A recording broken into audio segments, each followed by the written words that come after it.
Welcome to another deep dive. We're going to be looking at how we make decisions. Oh, cool. Yeah, it's pretty fascinating stuff.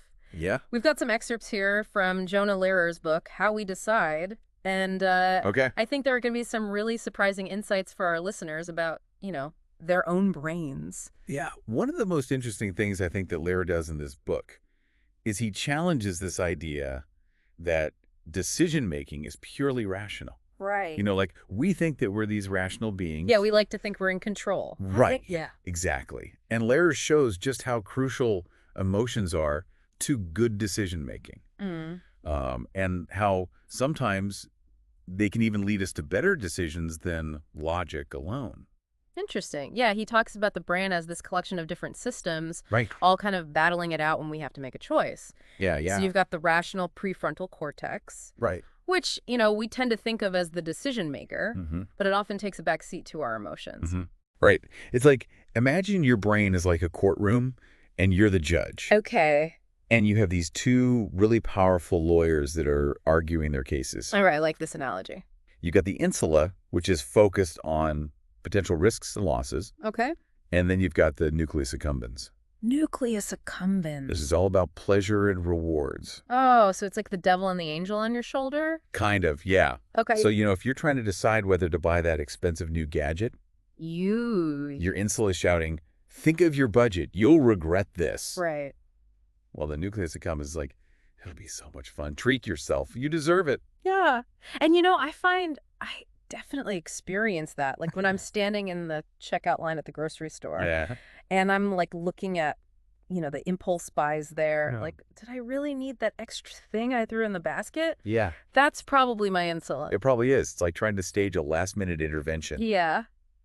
Oh, man. And, this whole idea that emotions are so important in decision-making Yeah. really challenges this assumption that more thinking always leads to better decisions.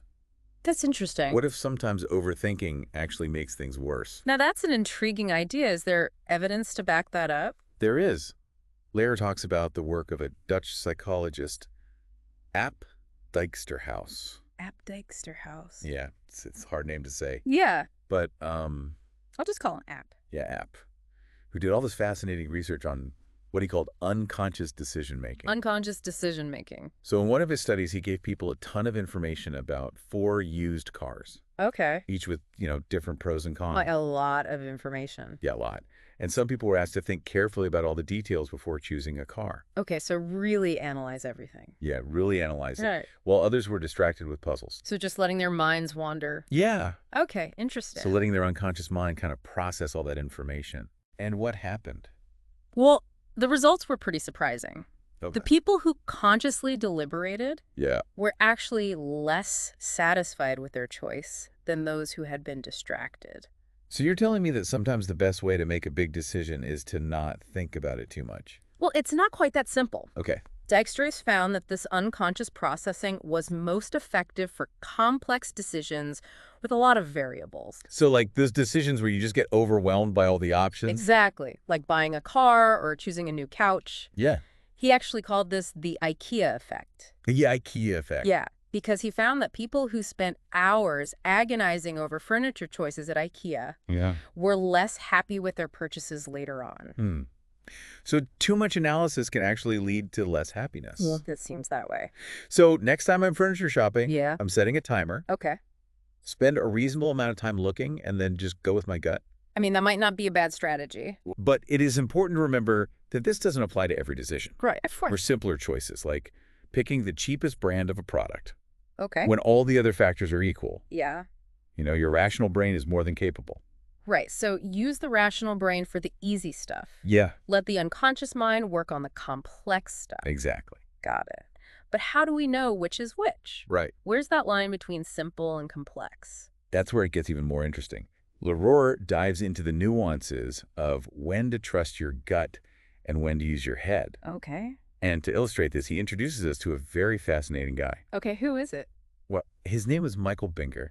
And get this, All right. he's a professional poker player Okay. and a Stanford physicist. So a poker player and a physicist. Yeah, pretty interesting combination, right? Yeah, that's not something you see every day. Right. He's like this perfect example of somebody who blends rational and emotional decision-making. Oh. Because in poker, you're dealing with incomplete information. Right. You've got probabilities, you're trying to read people. Mm-hmm. You can't just rely on logic alone. Right. But you also can't just go entirely with your gut feeling. Right. So Bidger talks about this art to the game, Okay. where you use intuition and experience to fill in the gaps where the numbers don't tell the whole story. Interesting. He says, you're not just playing the cards, you're playing the people too. That makes sense. Yeah. And I think that's true in a lot of areas of life, right? Yeah. You just get a feeling about something. Uh-huh. But is there any way to know if those gut feelings are reliable? Well, Lehrer connects this to the work of Philip Tetlock, Okay. who studied political pundits. Okay. Political pundits. Yeah. And he found that experts who clung to one big idea, Okay. that were called hedgehogs, Hedgehogs. were much less accurate in their predictions Interesting. than the foxes, who considered multiple perspectives and were comfortable with uncertainty. So the foxes were more open-minded, Yeah. willing to adapt. Right. I guess in a world that's constantly changing, being flexible is probably a good thing. Definitely an advantage. Yeah, but how does this apply to, like regular folks? Well, I think it's about recognizing that in a lot of areas of life, Yeah. we're making decisions with incomplete information. Right. We don't have all the facts. Yeah, and sometimes the best approach is to be like a fox. Okay. To be a fox. Gather information, Yeah. consider different viewpoints, Uh-huh. be open to changing our minds. I like that be a fox in decision-making. Right. Sounds a lot less prickly than being a hedgehog, too. That's true. But I guess it's also important to know when not to rely on intuition. Like, when do we need to put on the brakes and really analyze things carefully? That's a great point. Lehrer cautions against falling into what he calls the certainty trap, A certainty trap. where we become so convinced that we're right Yeah. that we stop considering other possibilities. Like we get tunnel vision. Yeah, exactly. Yeah. And he gives the example of the 1973 Yom Kippur War, Oh, okay. where Israeli intelligence missed all the warning signs of an impending attack Hmm. because they were so sure that an attack wasn't going to happen. So they were overconfident. Yeah, and they ignored all this evidence that didn't fit with their assumptions. So it's a pretty powerful example of how, that overconfidence can really backfire. It really can. Yeah. So how do we avoid that certainty trap in our own lives? Well, I think one key thing is to actively seek out different perspectives. Okay. Talk to people who disagree with you. Yeah. Read things that challenge your views. Get outside that echo chamber. Yeah, exactly. And another thing is to just acknowledge what we don't know. Right. It's easy to get caught up in the information that we do have. Yeah. But recognizing those gaps in our knowledge can really help us stay open to new insights. I like that humility and curiosity. Yeah, Key ingredients in good decision making. I think so. Okay, so we've talked about, emotions, intuition, the dangers of overconfidence. Right. Right. But Lehrer also presents some really compelling examples of how these structured rational approaches Yeah, can really improve decision making, Yeah. especially in these high pressure situations. right. And one thing that comes to mind is, cockpit resource management in aviation. Cockpit resource management, or CRM, has been revolutionary Yeah. in improving aviation safety. So break this down for our listeners. Okay. What exactly is CRM and how does it work? So essentially, CRM is a set of strategies to improve communication and teamwork in the cockpit. Okay. In the cockpit. Yeah, it recognizes that even the most experienced pilots are human. Yeah. They can make errors, especially when they're under pressure. Right. They're human. So it's about creating an environment where it's safe for anybody on the flight crew Okay. to speak up if they see a potential problem. So it's moving away from that captain is always right mentality. Exactly. It's about open communication, Yeah. shared situational awareness, Okay. willingness to challenge authority when necessary, That's interesting. creating a collaborative environment where everybody feels responsible for safety. And what kind of impact has this had on aviation safety? The results have been remarkable. Okay. Pilot error rates have plummeted. Oh. Lehrer shares some amazing stories Okay. of how CRM has prevented accidents and saved lives. Give us an example. Well, one that comes to mind is the story of United Flight 232, United Flight 232. which experienced a catastrophic engine failure. Oh, wow. but managed to land safely Okay. thanks to the incredible teamwork and communication of the flight crew. So they were able to use CRM to overcome this, like, incredibly challenging situation. Yeah, they stayed calm. Uh-huh. They communicated effectively. Yeah. They worked together as a team to solve this problem that no one had ever encountered before. Wow, that's incredible. Yeah, it's an amazing story. It sounds like CRM is this powerful example of how we can use a structured, rational approach Right. to overcome, human fallibility, even in these incredibly stressful situations. It absolutely is. And what's even more amazing is that CRM principles are now being adopted in other high-stakes fields, Oh, wow. Like what? like healthcare, for example. Okay. Healthcare. Hospitals are using CRM to improve communication and teamwork among surgical teams, which has led to a significant reduction in medical errors. That's fantastic. Yeah, so it's not just about planes anymore. Right. It can be applied to all sorts of different fields. Exactly. But how can our listeners apply these CRM principles to their own lives? That's a great question.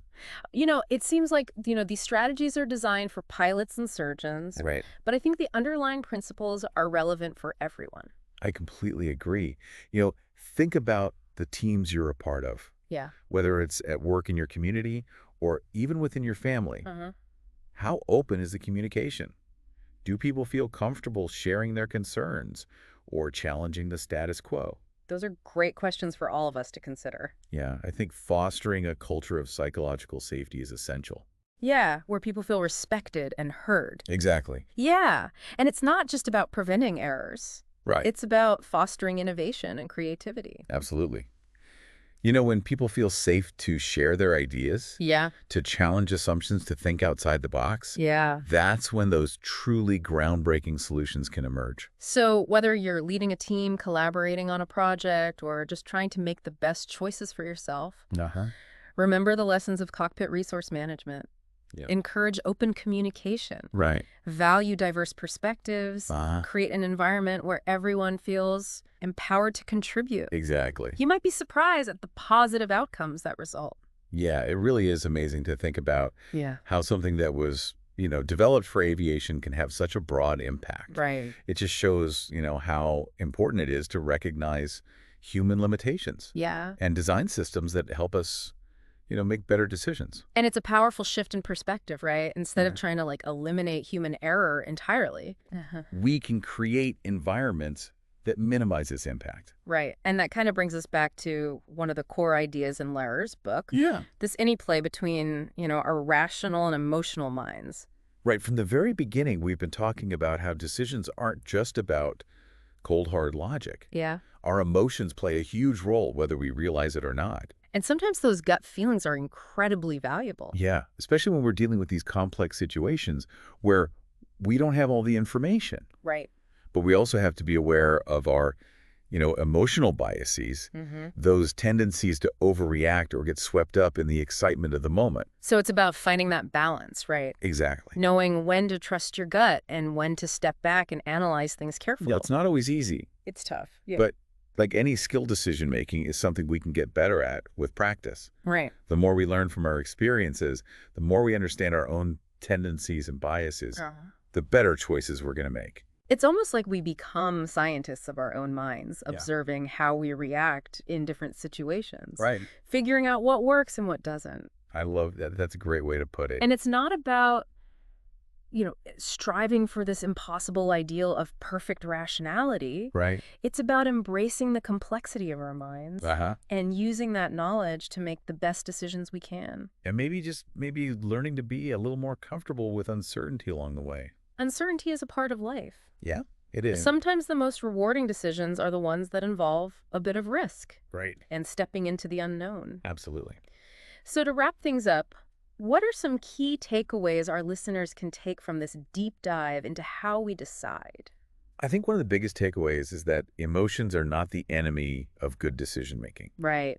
They can actually be incredibly valuable sources of information. Yeah. But be mindful of your emotional biases. Right. Those tendencies to overreact to potential losses or get overly excited about potential rewards. Find that sweet spot between your rational and emotional minds. Yeah. Learn to recognize when your intuition is likely to be reliable, Mm-hmm. and when you need to take a step back and engage in a more deliberate analysis. And don't forget the lessons of CRM. Right. Whether you're leading a team, collaborating on a project, or just navigating your own life. Yeah. Encourage open communication, value diverse perspectives. Create an environment where everyone feels safe to speak up. Those are all great points. And most importantly, decision-making is a skill. Yeah, You can develop it with practice, reflect on your experiences, never stop learning. exactly. And, if you're intrigued by all this, I highly recommend checking out Jonah Lehrer's book, How We Decide. Yeah, it's a great book. It's full of these fascinating insights about the brain and how it shapes our choices. It's a journey of self-discovery, really.